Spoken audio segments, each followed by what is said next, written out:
Welcome to our session. Thank you so much for being here. I know the admin keynote is taking place, so many people is there as well. So thank you so much for taking the time to come here. So today we are going to talk to you about how to get started with mobile development.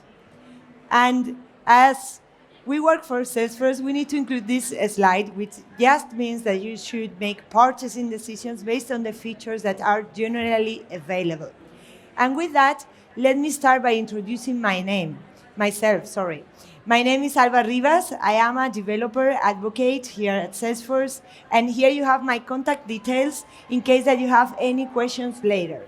And I'm here with Galen. Hey everyone, my name's Galen. I'm a product manager on Salesforce's mobile platform team. Thank you, Galen.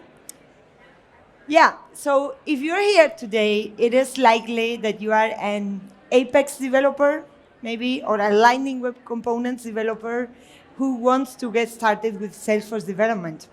And when Galen and myself started to prepare this presentation, we tried to think about which were the major challenges that we faced when we were in that exact situation, right? And we came to the conclusion that the major challenge was to really understand the big pictures, because there are many options available for mobile development, and it's really hard at the beginning to understand like all the options and when you should be using each of them, right? And that is why we decided to base this presentation in these options, and this is what we are going to cover today. So basically, the options for creating a mobile app for Salesforce can be grouped in two buckets, right? So the first bucket are the Salesforce out-of-the-box mobile apps. These are apps that you install in your mobile device. They are already built for you. And from those apps, you access your Salesforce applications and your Salesforce code, right? Then the second bucket are the apps built with the mobile SDKs. In this case, you create the app yourself, so you need code. It's a custom application, but we give you some tools to speed up the process, and we give you an API that then you use to connect to Salesforce and work with Salesforce data. Okay? So I'm going to start talking about the first bucket, which are the Salesforce out-of-the-box mobile apps. This includes the Salesforce mobile app. I'm sure that many of you are using it already. The field service mobile app, which is available if you work with Service Cloud, and the publisher apps. Do you know what a publisher app is? Okay, so a publisher app, they know because they are the product managers, okay? They are cheating. So the publisher app is a branded version of the Salesforce mobile app or of an Experience Cloud site. This is, you can pack the Salesforce mobile app and put your logo and your colors and your themes in there, right? So as a developer, how do you adapt your pages to work nicely in that mobile app? What you do is to use what we call Lightning Web Components for mobile, which are basically Lightning Web Components, but we will give you some tools so you can create a better user experience with them when the application is being visualized on a mobile device or even in a tablet device, right?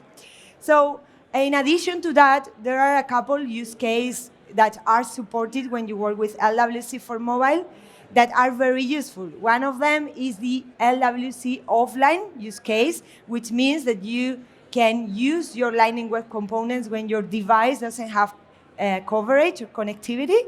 And the second use case is that in Lightning Web Components, you can use your mobile device capabilities.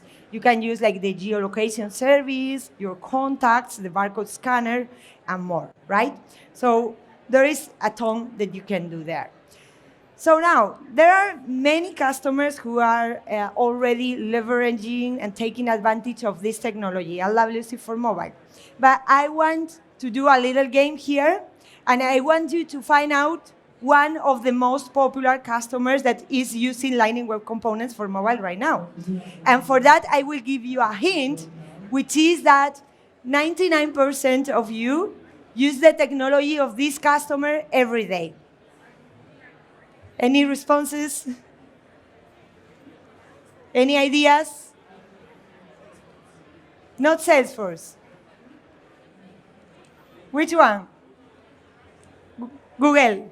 Very well. For you. What? Thank you.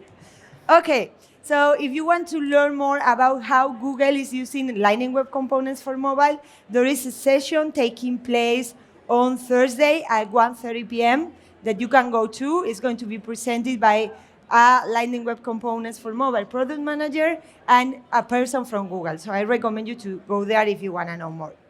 But let's go back to the basics. So I told you that if you use the Salesforce out-of-the-box mobile apps, you can use your Lightning Web Components and visualize them in mobile. But in reality, there is a single code base. Just it is one component that you are visualizing in different places. And that brings you some benefits because your code is going to be much easier to maintain and to extend than having to build something in a different language, for instance. At the same time, the skill set that you need is the same one that you have for building regular Salesforce applications. It's HTML, CSS, and JavaScript, right? And also, these apps have been created and designed to work cross-platform. So these are some of the benefits that you will get if you decide to use LWC for mobile. So when you decide to use it, the first thing that you need to do is to review all your pages, right? All the pages that you have built in Lightning App Builder, and take a look at how they look like on mobile. And they're going to look like more or less fine in first place because all the page layouts that you can use in App Builder are responsive, okay? There is a way to take a look at that. So there is a drop-down that you can use to change the form factor, which is the type of device in which the app is being rendered. And you can change it to desktop, to tablet, and to mobile or phone, and see how your page is going to look like. Nothing to change for now, right? But sometimes you want to change your components a little bit to provide a different, better user experience where users are taking a look at them on mobile, right? Because the device screen is sometimes much smaller.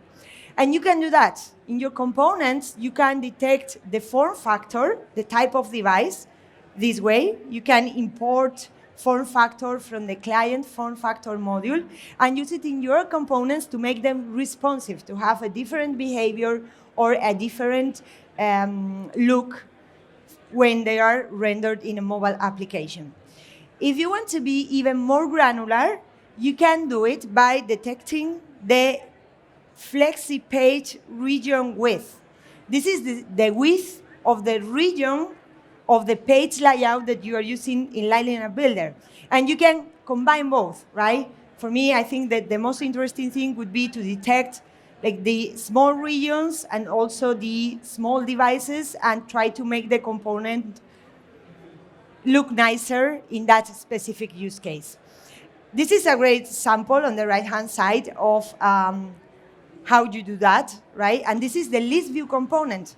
All the out-of-the-box components that you can use in Lightning App Builder are responsive, right? And on the top, you can see how that component looks like when it is rendered on a medium or large region. And we change it a little bit when it is on a small region. So the user experience is better for the mobile user. Great. So now to help you with all this, our amazing product managers from the mobile team have created many tools for developers.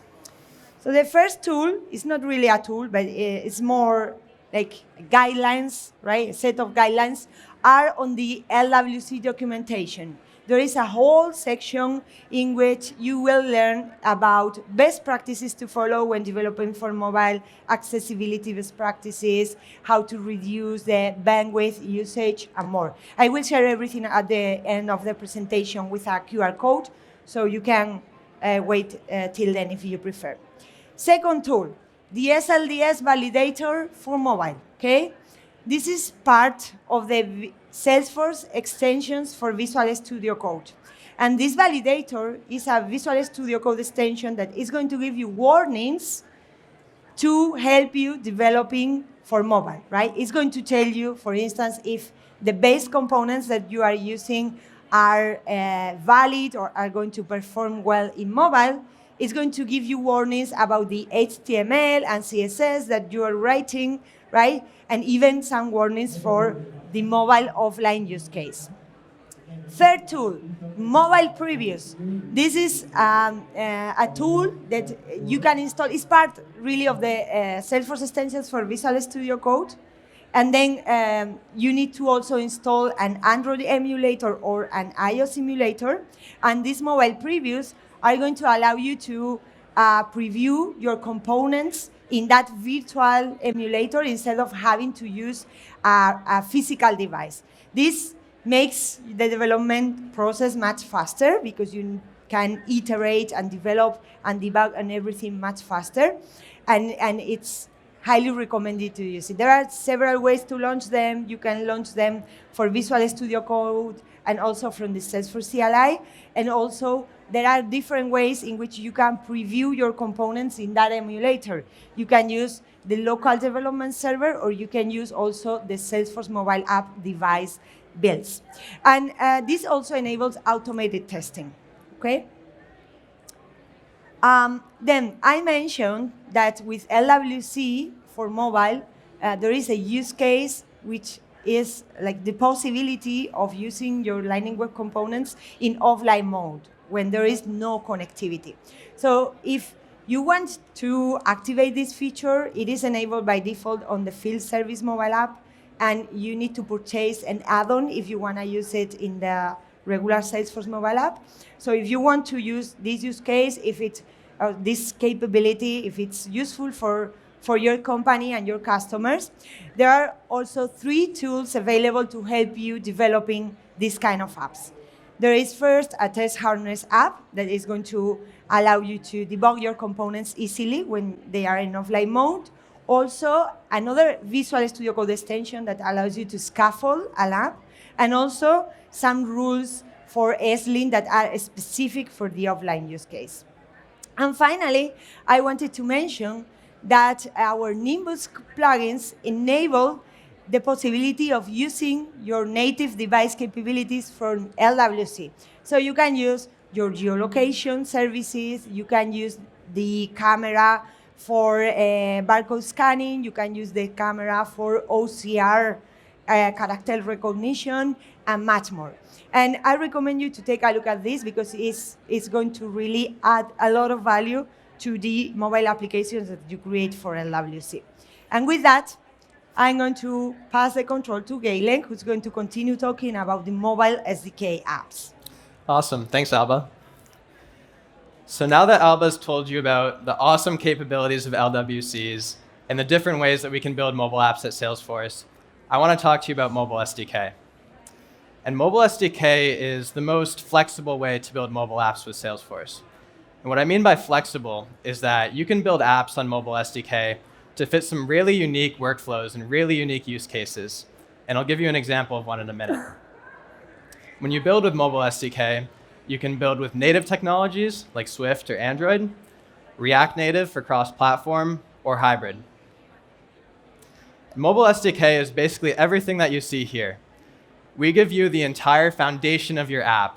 And by foundation, I mean user authentication, secure online and offline data storage, syncing to the cloud, push notifications, and of course, connection to your Salesforce data.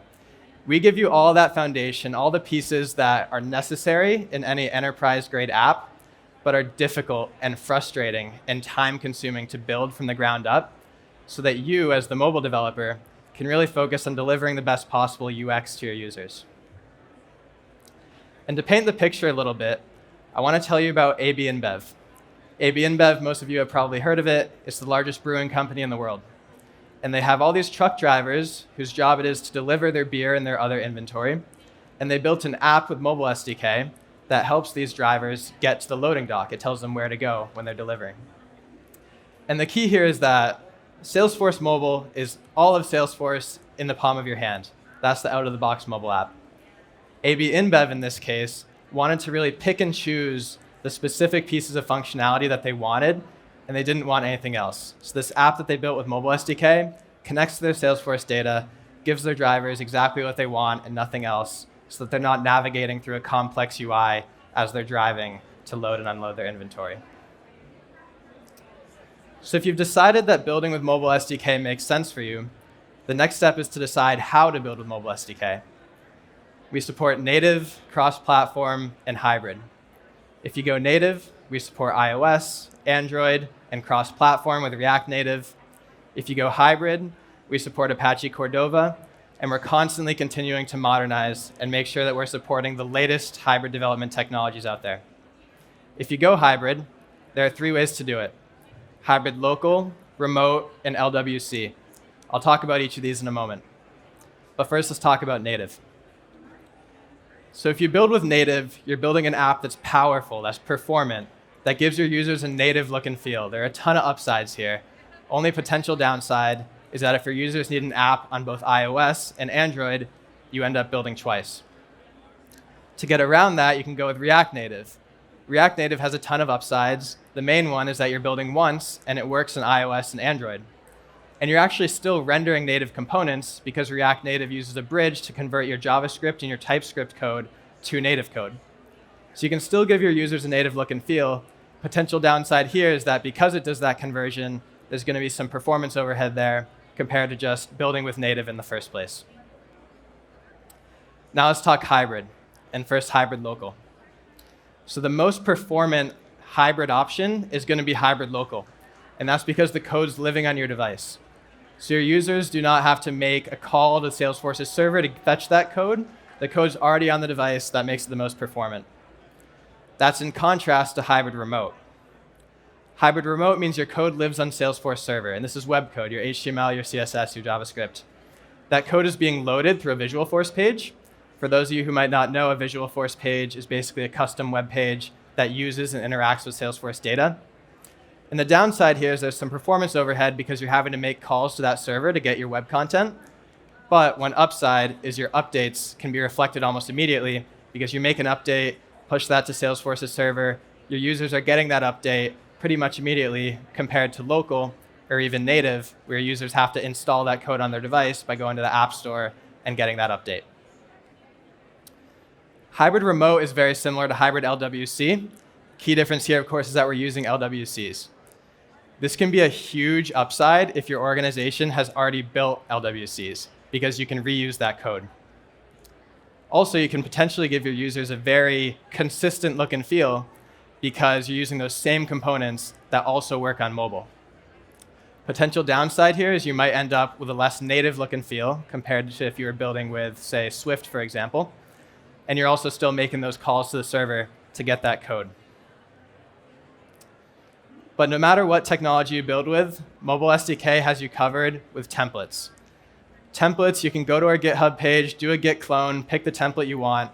We have you up and running in seconds, no matter what technology you're using, with all that key functionality that I talked about at the start. User authentication, online, offline data storage, syncing to the cloud, all that good stuff is covered by our templates. Back to you, Alba. Thank you. So this table summarizes all what we saw today. We first talked about the Salesforce out-of-the-box mobile apps. Then we saw all the different options to use the mobile SDK. And now that there is a third option that we didn't cover because of lack of time, which is the possibility of creating custom HTML progressive web apps. So these are the resources for the talk. Indeed, this is a post on the Trailblazer community where you can interact with us. You can ask us questions, and we can keep the conversation going. So make sure to take a picture, and we'll connect through there.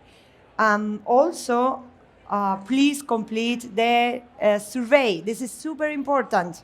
We need to get feedback to know which sessions you love the most, what we can improve for next year. So if you... It takes you just a minute to complete. So if you have some time, make sure to use it. And with that, I wanted to share that there is a nonprofit called Rad Women who is helping women to get started in the Salesforce developer ecosystem. They are looking for coaches, and it doesn't matter if you are male or female, you can be a coach and help them. So if you're interested in that, make sure to reach out to them. And with that, I want to thank you for being here. Thank you very much.